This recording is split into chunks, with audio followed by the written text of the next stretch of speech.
تمہارا ایمان مکمل ہوگا۔ دیکھو میرے پیارے بھائی، اب بعض لوگ بولے ہم لوگ نہیں مانتے، کیا رسول اللہ کو مانتے نا؟ ہم رسول اللہ کو مانتے مولانا، آپ کیوں ہاتھوں کے پیچھے پڑے ہوئے؟ ہمارے مانتے ہم رسول اللہ کو۔ پیسہ مانتا نہیں۔ ایک صاحب کیا بولے معلوم؟ بابو بیٹھ جاؤ۔ ایک صاحب کیا بولے؟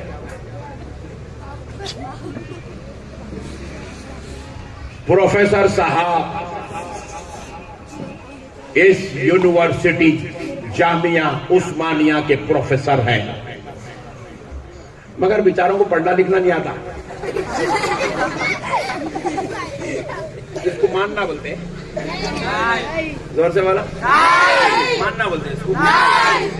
یہ جامعہ عثمانیہ کے پروفیسر ہیں، اخلاق پورے کپا ہے ان کے، نالائق انسان ہے۔ ارے نہیں بولنا میں ایسا پروفیسر ہو تو پروفیسر مان رہا نا بھائی، میں کب انکار کر رہا پروفیسر ہونے کا؟ بات سمجھ رہے ہیں آپ؟ انہیں بھی ایسی تو لا الہ الا اللہ، اللہ کے رسول ہے، اللہ کے رسول ہے، مگر علم غیب نہیں ہے۔ اللہ کے رسول ہے بھائی، میں کب انکار کر رہا ہوں، مگر ہمارے جیسے ہے۔ اللہ کے رسول ہے بھائی، میں کب انکار کر رہا مگر ان پڑھ ہے۔ واہ کیا مان رہا پٹھے، اوفو، اس کو ماننا بولتے ہیں، غور سے بولو، اس کو ماننا بولتے ہیں۔ اب ایک مولانا ابھی چلے گئے بیچارے ناظم صاحب، جلدی چلے آتے ناظمہ، کیا بات ہے کیا نہیں، کہیں کو چلے آتے نہیں معلوم، ناظمہ تقریر سنتے تھے بیچارے، اعلان کر دیتے نام کا، چلے آتا، اچھا کھانا کھانے گئے شاید ہوگا تو یہ کھانا بھی ہمارے جیلانی پہ اینڈ ٹائم پہ کھلاتے ہیں، تقریر کے ٹائم پہ۔ اب مسئلے کو سمجھو آپ، مولانا نظامت کرتے کرتے بولے اب میں آپ کے سامنے حیدرآباد کے بڑے مولانا کو آپ کے سامنے بیان کے لیے بلانے والا ہوں، جو کبھی زندگی میں مدرسے کو گئی تھی۔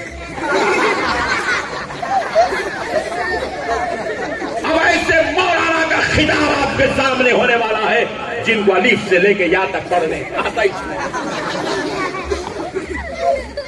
لوگ بول رہے بے وقوف کہہ رہے ہو مولانا ہے تو کیا میں انکار کر رہا بول رہا نا مولانا ہے بول کے۔ بات سمجھ رہے ہیں آپ؟ نہیں سمجھ رہے آپ لوگ؟ بازو والا بھی ایسی چھے پٹھا، اللہ کے رسول سبحان اللہ،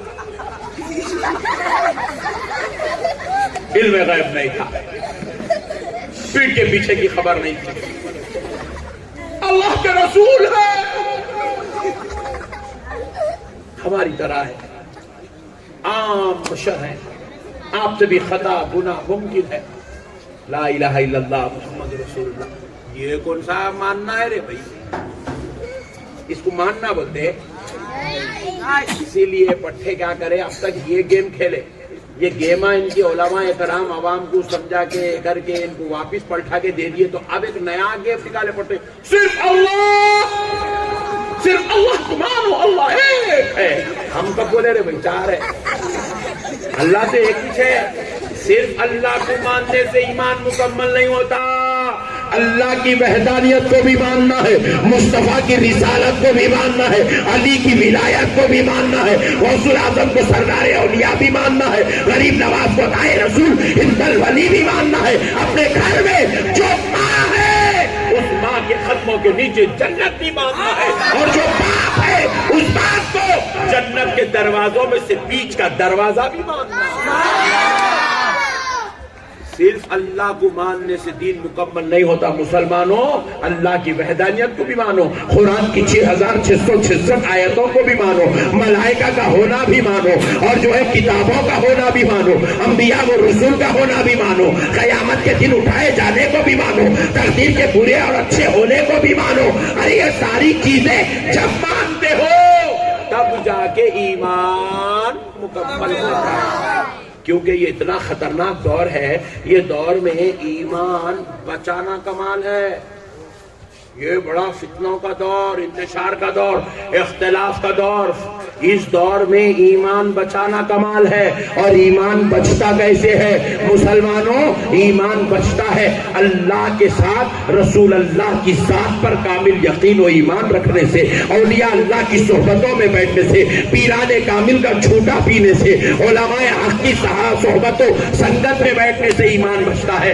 اب میرے بھائیوں، اب ذرا اور آگے چل کے دیکھو، قربان جاؤ نبی پاک صلی اللہ علیہ وسلم کے، نبی مکرم صلی اللہ علیہ وسلم نے خود اپنی شان کو کس شان سے بنوایا؟ حضرت موسیٰ علیہ، حضرت عمر ابن خطاب رضی اللہ تعالیٰ عنہ اور حضرت ابو بکر صدیق رضی اللہ عنہ رسول اللہ صلی اللہ علیہ وسلم کے سامنے مجلس میں بیٹھے ہوئے ہیں، حضور کے روبرو بیٹھے ہوئے ہیں، اور حضرت عمر نے کیا کیا؟ کہا کہ میں قیامت تک کے لیے لوگوں کو اپنے نبی کا مقام بتا دوں، میرے نبی کی شان بتا دوں، میرے نبی کی رفعت بتا دوں، کیوں جانتے تھے قیامت کے قریب ایسے ایسے فتنے پیدا ہوں گے، ایسے ایسے انتشار پیدا ہوں گے، ایسے ایسے اختلاف پیدا ہوں گے، دلوں سے نبی کی محبت کو، نبی کی عزت کو، نبی کی عظمت کو، نبی کے احترام کو نکالا جائے گا۔ تو حضرت عمر نے کیا کیا؟ اس بات پر نظر رکھتے ہوئے حضرت عمر نے حضور کے سامنے بیٹھ کر توریت کی تلاوت کرنا شروع کی۔ کس چیز کی؟ زور سے بولو، توریت کی تلاوت کرنا شروع کی۔ حضرت ابو بکر نے حضرت عمر کا ہاتھ پکڑ کے کہا عمر خاموش ہو جاؤ، عمر خاموش ہو جاؤ، دیکھو رسول اللہ صلی اللہ علیہ وسلم اظہار جلال فرما رہے ہیں، حضور جلال کا اظہار کر رہے ہیں، عمر خاموش ہو جاؤ۔ حضرت ابو بکر کی یہ بات سنتے ہوئے بھی حضرت عمر رضی اللہ تعالیٰ عنہ نے، آج ایک دن بیٹھ جانا میرے پیارے، یہ بچوں کو کھانا کھلا کے بٹھانا تھا، کھا لیے۔ ابو بکر نے کہا عمر دیکھو رسول اللہ جلال میں آ رہے ہیں۔ حضرت عمر یہ سنتے ہوئے پھر آگے توریت کی تلاوت کرنے لگے۔ پھر نبی مکرم علیہ السلام نے اپنے چہرے اقدس کو اٹھایا اور پھر پوچھا عمر جانتے ہو تم کیا تلاوت کر رہے ہو؟ اس وقت رسول اللہ کا چہرہ انتہائی جلال میں تھا، جلال کی حالت میں تھا۔ نبی پاک علیہ السلام نے انتہائی جلال کی کیفیت میں پوچھا عمر جانتے ہو کیا پڑھ رہے ہو؟ تو حضرت عمر نے کہا جی ہاں یا رسول اللہ جانتا ہوں کہ میں توریت کی تلاوت کر رہا ہوں۔ نبی پاک علیہ السلام نے فرمایا عمر جب جانتے ہو کہ یہ توریت ہے تو کیا یہ جانتے ہو کہ یہ توریت کس پہ نازل ہوئی؟ حضرت عمر نے کہا جی ہاں یا رسول اللہ یہ بھی جانتا ہوں یہ اللہ کے پیغمبر حضرت موسیٰ علیہ السلام پر نازل ہوئی۔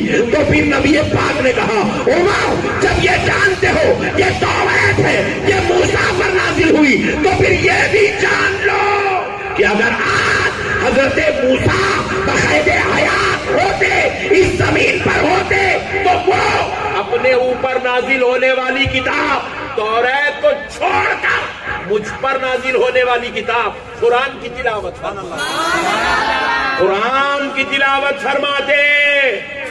اے عمر تمہارے رب نے تمہارے نبی کو اس شان کا مالک بنا کر بھیجا۔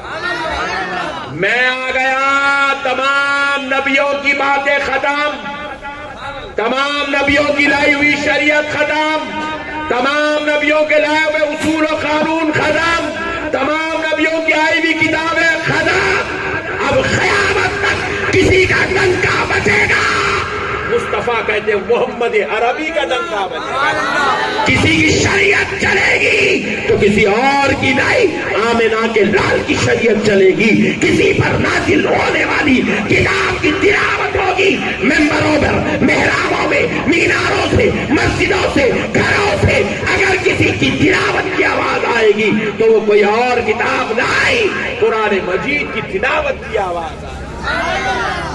اللہ اللہ ہو کر اتنی عزت و عظمت حضور کو دے رہا ہے اور ہم لوگ ملا ہو کر غلام ہو کر ماننے میں کیا ٹینشن ہے بھائی؟